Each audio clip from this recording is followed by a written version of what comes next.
Hello everyone and welcome back to GK today. Date हो चुकी है 2 जनवरी 2026 एंड हम स्टार्ट करते हैं आज के करंट अफेयर्स का डिस्कशन। टॉपिक देख लीजिए, हम डिस्कस करेंगे केमूर वाइल्ड लाइफ सैंक्चुरी को इसे टाइगर रिजर्व में कन्वर्ट किया जाएगा एंड दैट्स वाई यह न्यूज में आया। इसके अलावा काफी सारे प्रोग्राम और स्कीम है, उन्हें हम जानेंगे, जैसे कि market access support and carbon border adjustment mechanism CBAM, national frequency allocation plan, national test house program and सिप्रीट 2025। इन सभी से रिलेटेड जो भी प्रोग्राम है, स्कीम है, उन्हें हम डिस्कस करेंगे। रिसेंटली एक पर्सनालिटी न्यूज में रही, काफी डोमिनेंट वन है एंड दैट इज मामाडी डोम्बोया। कहा कि यह प्रेसिडेंट बने हैं, इनके बारे में हम जानेंगे। एक फेस्टिवल है जिसका नाम है अमानूर फेस्टिवल, इसके बारे में डिस्कशन करेंगे। चाइनीज पैंगोलिन का जो आयुसन स्टेटस है उसे हम डिस्कस करेंगे। ऑलराइट, स्टार्ट करते हैं आज के सेशन को, बट पहले एक बार रिवीजन कर लेते हैं कल के सेशन का। हमने डिस्कस करा था आईएनएस वेकॉन्डन ने, जिसने रिसेंटली अपनी फर्स्ट इंटरनेशनल जो वोयेज है वह स्टार्ट की है गुजरात से ओमान की और। इसके अलावा खालिदा जिया यहाँ पे न्यूज में रही थी, जिनका हाल ही में निधन हो गया है। बांग्लादेश की फॉर्मर पीएम यह रह चुकी है। Skilling for AI readiness initiative को हमने देखा था, जो कि स्किल इंडिया मिशन का पार्ट है यहाँ पर। इसके अलावा मकर बिल्लकु फेस्टिवल केरला में इसे सेलिब्रेट किया जाता है। कवच 4.0 इसे रिसेंटली वडोदरा से अहमदाबाद जो प्लेटफॉर्म है रेलवे का, वहां पे इसे इंस्टॉल किया गया ट्रैक की साइड। इसके अलावा मिलिट्री एक्सरसाइज चाइना ने कंडक्ट कराए ताइवान के एरिया में and that is Justice Mission 2025। And rare earth oxide के लिए जो टॉप 3 रिजर्वर्स है वो कहाँ कहाँ पर लोकेटेड है, China, Brazil and India dominant है इस फील्ड में। इसके अलावा रोहतासगढ़ फोर्ट बिहार में लोकेटेड है। जीवा प्रोग्राम किस मिनिस्ट्री का है, नाबार्ड का है, basically ministry of rural development के तहत नाबार्ड यहाँ पे काम करता है। एंड पैथजेनी और किसका यह इनिशिएटिव रहा था, computational framework, S N Bose National Centre for Basic Sciences Kolkata based, इनका यह इनिशिएटिव रहा था। चलिए स्टार्ट करते हैं आज के सेशन को with the first one. The national frequency allocation plan 2025 is released by which organization? NFAP 2025 को किसने यहाँ पर रिलीज करा है?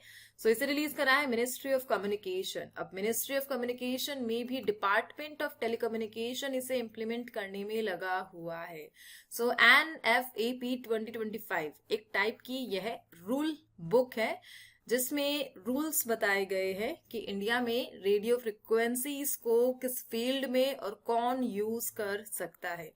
रेडियो फ्रिक्वेंसी, इसका मीनिंग यहाँ पर क्या होता है, बेसिकली स्पेक्ट्रम होते हैं, इनविजिबल एयर वेव्स होती है, जिन्हें mobile phones, internet, TV, radio, satellite और वाईफाई में यूज किया जाता है।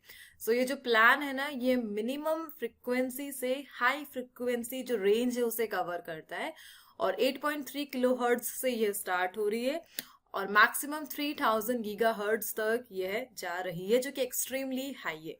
ओवरऑल एनएफएपी यहाँ पर गवर्नमेंट एजेंसीज को हेल्प करेगा स्पेक्ट्रम मैनेजमेंट के लिए, टेलीकॉम कंपनीज को असिस्ट करेगा कि उन्हें कौन सी सर्विस यहाँ पर चाहिए, और जो मैन्युफैक्चरर है, टेलीकॉम इक्विपमेंट मैन्युफैक्चरर, उन्हें यहाँ पर गाइड करेगा कि सेक्टर के लिए कौन सा स्पेक्ट्रम वह डिजाइन करेंगे। इन सिंपल आप जान लीजिए, एनएफएपी एक रूल बुक है जिसमें यहाँ पर गाइड किया जा रहा है कौन किस टाइप की रेडियो फ्रिक्वेंसी स्पेक्ट्रम को यूज करेगा। इस गैप से स्टार्ट होकर 3000 गीगाहर्ट्ज तक यह जाता है। इसी रूल बुक के अकॉर्डिंग 6425-7125 मेगाहर्ट्ज के जो बैंड है उसे यहाँ पर इंटरनेशनल मोबाइल टेलीकम्युनिकेशन के लिए रखे गए हैं। इसका मेन गोल क्या है, 5G को एनहांस करना, 5G advance, future 6G network, यह सब इसका मेन गोल है। ठीक है, चलिए आगे बढ़ेंगे हम। नेशनल फ्रीक्वेंसी एलोकेशन प्लान को हमने डिस्कस कर लिया है एंड कुछ क्वेश्चंस को रिवाइज करेंगे जो रिलेटेड है नेशन अपडेट से। जो मंथली वीडियो है वो प्रोग्रेस में है, सून ही मैं उसे पब्लिश कर दूंगी। कुछ रिवीजन क्वेश्चन हम देखते। नेशनल कंज्यूमर डे कब ऑब्जर्व किया जाता है इंडिया में? एंड दैट इज 24 दिसंबर को ऑब्जर्व किया जाता है। एंड येलोस्टोन नेशनल पार्क कहाँ पर, कौन सी कंट्री में है? यूएस में है। And what is the title of national cooperative conference, जिसे कृषक भारती ने यहाँ पे चलाया था, और टाइटल रहा था prosperity through cooperation, role of cooperatives in sustainable agriculture. इसके अलावा नेशनल फार्मर डे कब ऑब्जर्व किया जाता है? 23 दिसंबर को। रैपिड फाइनेंसिंग इंस्ट्रूमेंट, और ये इंटरनेशनल मॉनेटरी फंड का कुछ फीचर रहा था। एनएमएचसी कौन सी मिनिस्ट्री है? Ministry of port. And first international Indian style wrestling Jammu Kashmir में से होस्ट किया गया। देखिए यहाँ पे एक बार मैं आपको जीके टुडे एंड्रॉइड ऐप के बारे में बता देती हूँ। बेसिकली इस ऐप को हमने उन एस्पिरेंट्स के लिए बनाया है जो लॉन्ग वीडियोस नहीं देखना चाहते, बल्कि daily practice, proper revision and the main thing smart learning करना चाहते हैं। आप सभी को पता है हमारे करंट अफेयर्स का स्टैंडर्ड एग्जाम ओरिएंटेड होता है एंड डायरेक्टली एग्जाम में हमारे जो करंट अफेयर्स है वो हिट करते हैं। सो यहाँ पे वन डे एग्जाम के अकॉर्डिंग हमारे ऐप में कुछ 4 टाइप के जो डॉक्यूमेंट्स है वो अपडेट होते हैं। मंडे से सैटरडे तक डेली करंट अफेयर्स का जो न्यू कंटेंट है वहां पर आता है, जिसमें सबसे पहले आपको मिलता है daily GK today quiz. 20 straight forward MCQs होते हैं उसमें, लेटेस्ट करंट अफेयर्स पर based. And the thing is ये जो क्विज है नेगेटिव मार्किंग के साथ आती है, और इसे अटेम्प्ट करने के बाद आपकी जो रैंक है ऑटोमेटिकली जनरेट हो जाती है। और उन्हीं 20 क्वेश्चंस का जो फ्री डिस्कशन है जीके टुडे यूट्यूब चैनल पर हम यहाँ पर करते हैं, जैसा कि आपको पता है। एंड सेकंड जो डॉक्यूमेंट हम देते हैं that is daily digest. Same 20 questions option के बिना आते हैं, क्लियर आंसर और एक्सप्लेनेशन के साथ, और एक ई बुक फॉर्मेट में, जिससे आप क्विक रिवाइज यहाँ पर कर सकते हैं। जो थर्ड डॉक्यूमेंट हम आपको देते हैं that is the monthly E book, revision E book, जिसे सिर्फ 30 मिनट्स में कंप्लीट करके आप जो कंप्लीट मंथ है उसे रिवाइज कर सकते हो, और नेक्स्ट मंथ के फर्स्ट वीक में हम उसे पब्लिश कर देते हैं जीके टुडे की ऐप पर। ओवरऑल जीके टुडे ऐप पर हर महीने लगभग 500 करंट अफेयर्स एमसीक्यूज मिलते हैं, जो कॉम्पिटिटिव एग्जाम्स के लिए मोर देन सफिशिएंट है। सो अगर आप अपने प्रिपरेशन को ट्रूली ऑर्गेनाइज्ड एंड इफेक्टिव बनाना चाहते हैं और लॉन्ग वीडियो से बचना चाहते हैं, तो आज ही जीके टुडे एंड्रॉइड एप्लीकेशन को डाउनलोड कीजिए। द नेक्स्ट वन, एनटीएच को हम डिस्कस कर the national test house and it was established under which ministry. So इसे यहाँ पर ministry of consumer affair, food and public distribution के तहत स्टार्ट किया गया था। कब इसे स्टार्ट किया गया था? 1912 में। हेडक्वार्टर कहाँ पर है? कोलकाता में।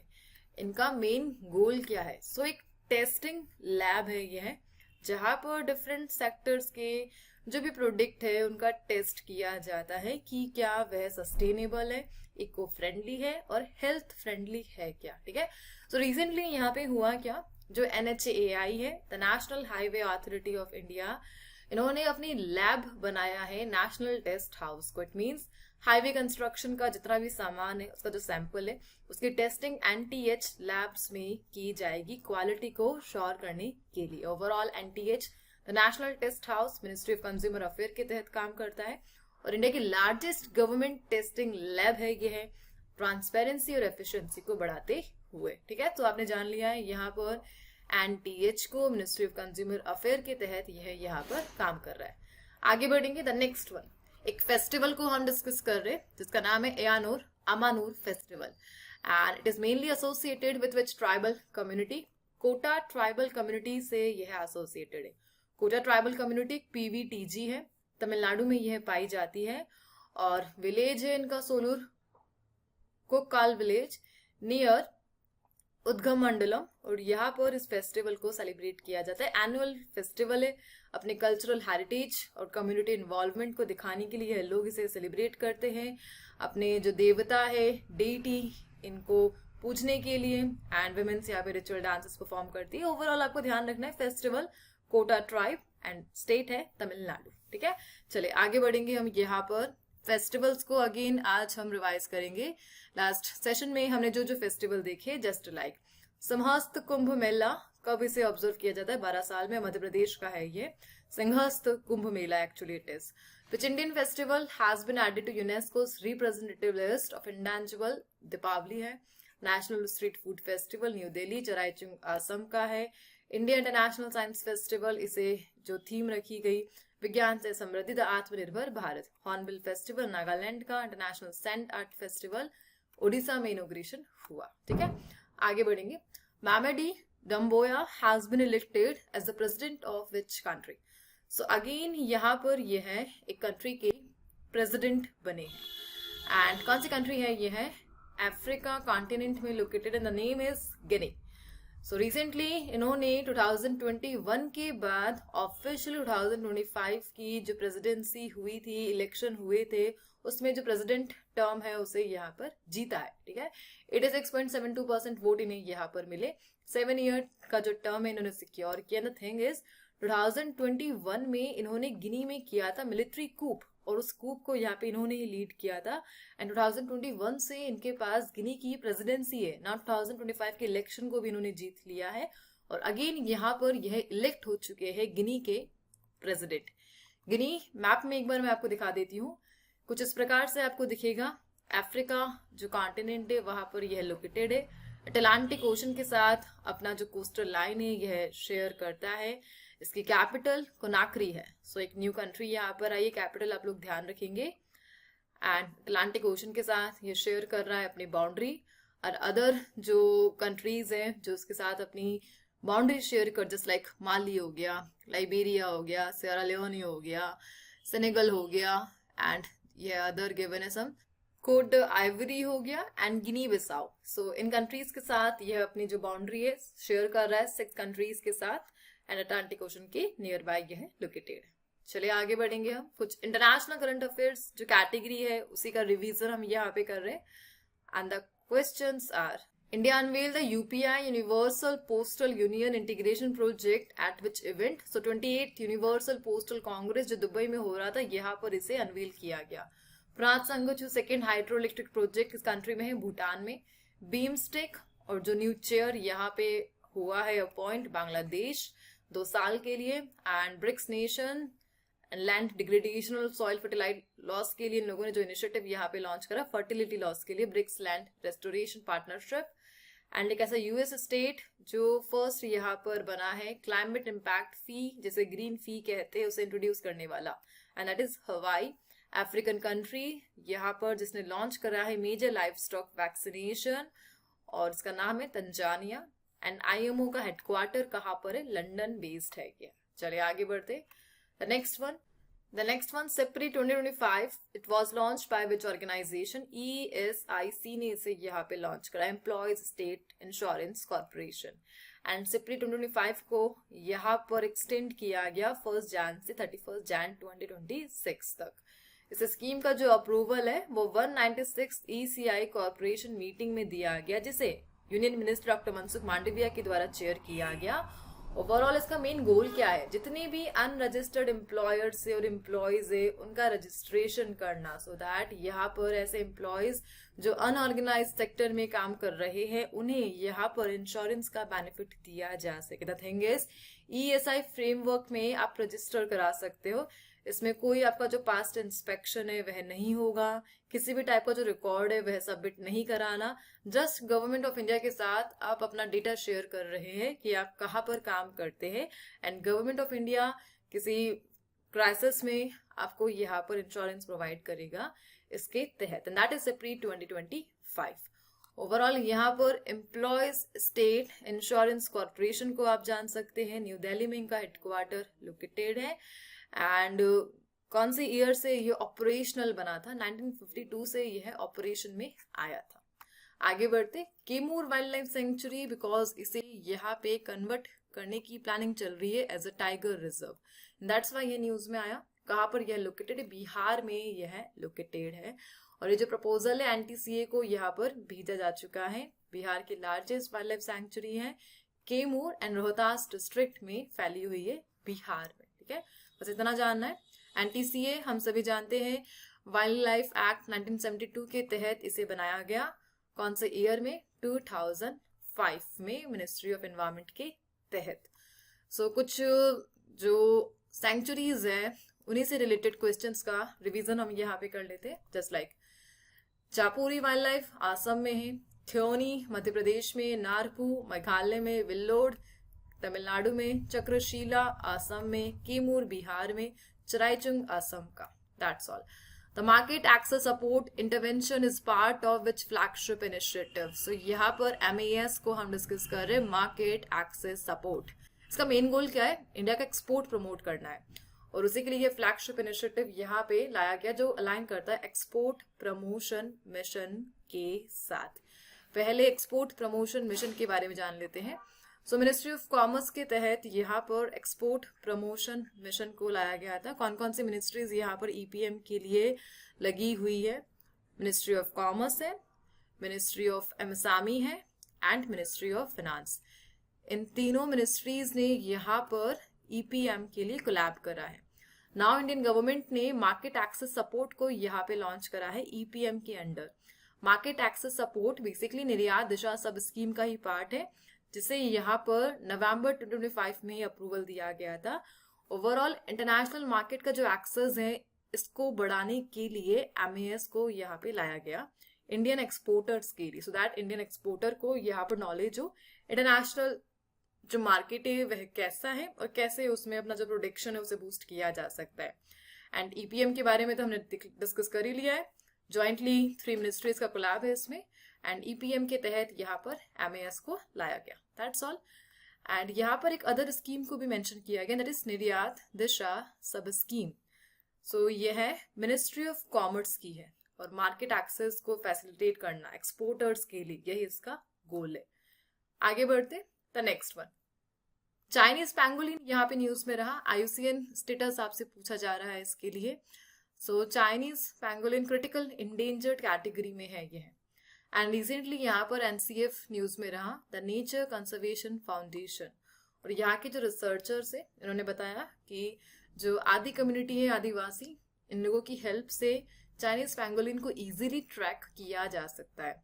एक स्मॉल क्या है ये मैमल है, एशिया में पाया जाता है और इंडिया में भी है। आईयूसीएन की रेड लिस्ट में क्रिटिकल इंडेंजर्ड है। एग्जैक्टली कौन कौन से जगह पर यह आपको देखने को मिलेगा। सो ये जो जगह है हाईलाइट की गई है, चाइना है, ताइवान है, Hong Kong, south east Asia, India, northern India, Nepal and Bhutan, यहाँ पर यह देखने को मिलता है द चाइनीज पैंगोलिन। आगे बढ़ते। फॉस्टर पेरेंट स्कीम, पलक माता पिता योजना, it was recently seen in news, was launched by which state government in 2009-10। काफी पुरानी स्कीम है, 2009-10 फाइनेंशियल ईयर में इसे यहाँ पे लाया गया था, तो फॉस्टर पेरेंट स्कीम, और गुजरात ने इसे यहाँ पे लॉन्च किया था।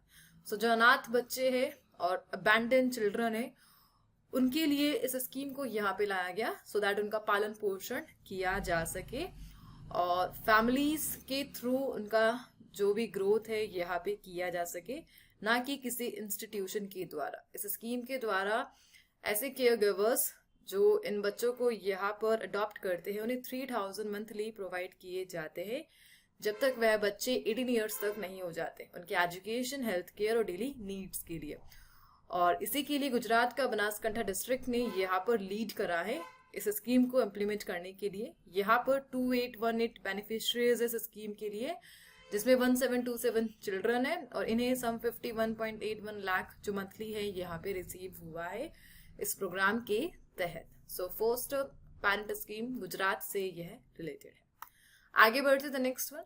Which institute emerged as the only public sector hospital in India to perform 500 kidney transplants in a single year?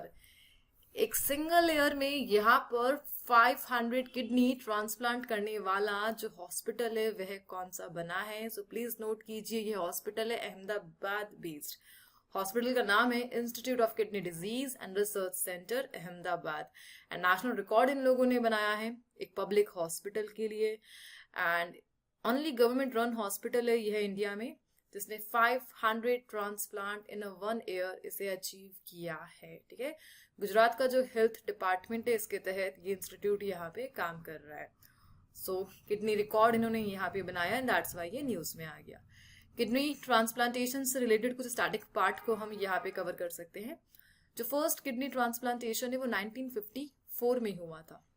इसके अलावा एक साइंटिस्ट जिनका नाम हम यहाँ पे डिस्कस कर सकते हैं, दैट इज डॉक्टर जोसेफ मरी, जिन्होंने यहाँ पे सक्सेसफुली जो किडनी ट्रांसप्लांट है उसे किया था, जिसके लिए उन्हें यहाँ पर जो फिजियोलॉजी है उसके लिए नोबेल प्राइज भी दिया गया था। कौन सा ईयर था वह, उस ईयर को हम याद कर लेते हैं जो जस्ट मैंने अभी आपको बताया, and that is 1954 by the doctor Joseph मरी। ठीक है, और इसी के लिए इन्हें यहाँ पर आगे जाकर फिजियोलॉजी का जो नोबेल है वो मिलता है। That's all. आज इस सेशन को इस क्वेश्चन के साथ हम एंड करते हैं। आज के जो क्विज के क्वेश्चन है काफी इजी मैं दूंगी डेज इन न्यूज से रिलेटेड, जिनके आंसर आपको कमेंट बॉक्स में यहाँ पर प्रोवाइड करने हैं। एंड हम मिलते हैं नेक्स्ट सेशन के साथ। Till then please to revision and take care and thank you for watching.